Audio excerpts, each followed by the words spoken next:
Selamat pagi para pendidik. Kita akan ngobrol santai sambil ngoreksi, input data, dan ngopi-ngopi. Di sini, di jam istirahat. Perhatian, waktu istirahat telah tiba.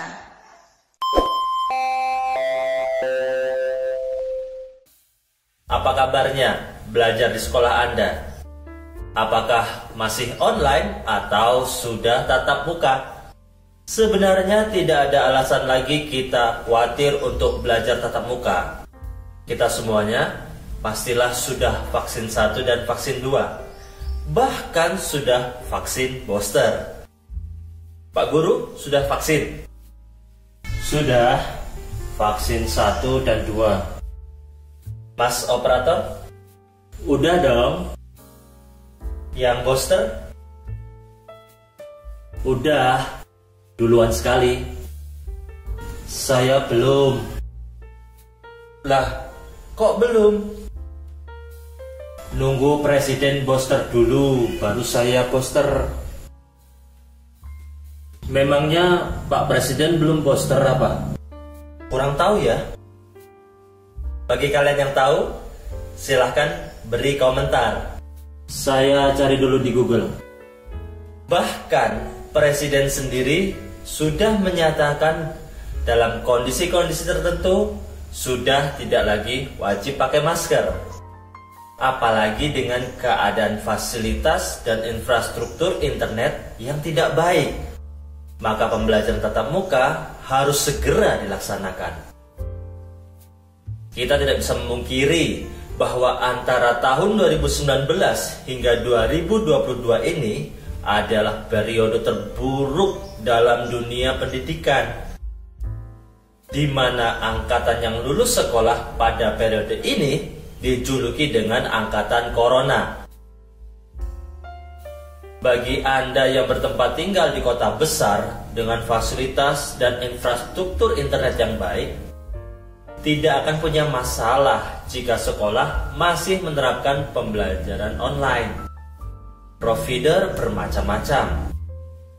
Sinyal full 4G, 5G.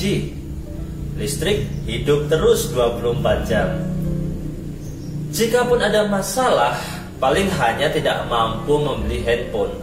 Masalah ini pun masih bisa dicarikan solusinya. Berbeda cerita jika Anda hidup di tempat yang infrastruktur internetnya jelek, bahkan tidak ada.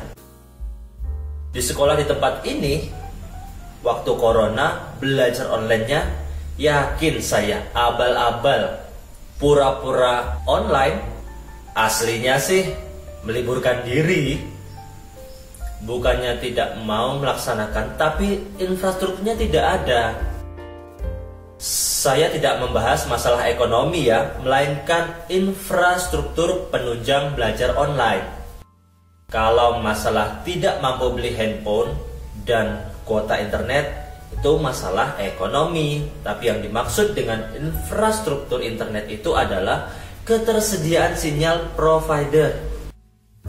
Jadi, Mas Operator, kondisi paling ideal untuk sebuah sekolah bisa melakukan pembelajaran online itu bagaimana?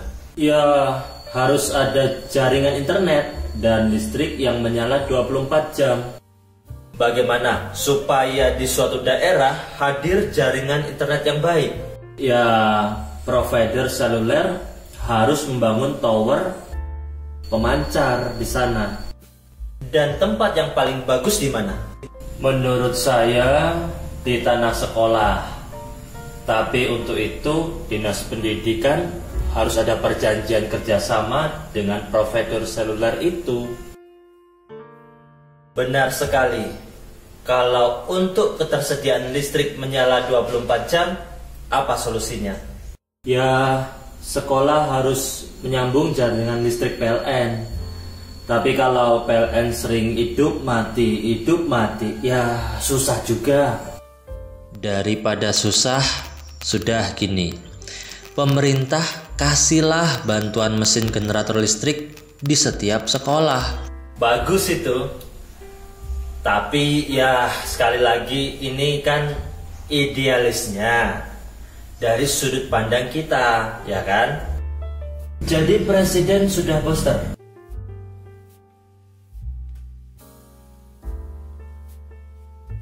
Gak nemu saya beritanya, tapi dijadwalkan mulai pertengahan tahun 2022 ini vaksin booster tidak lagi gratis, harus bayar.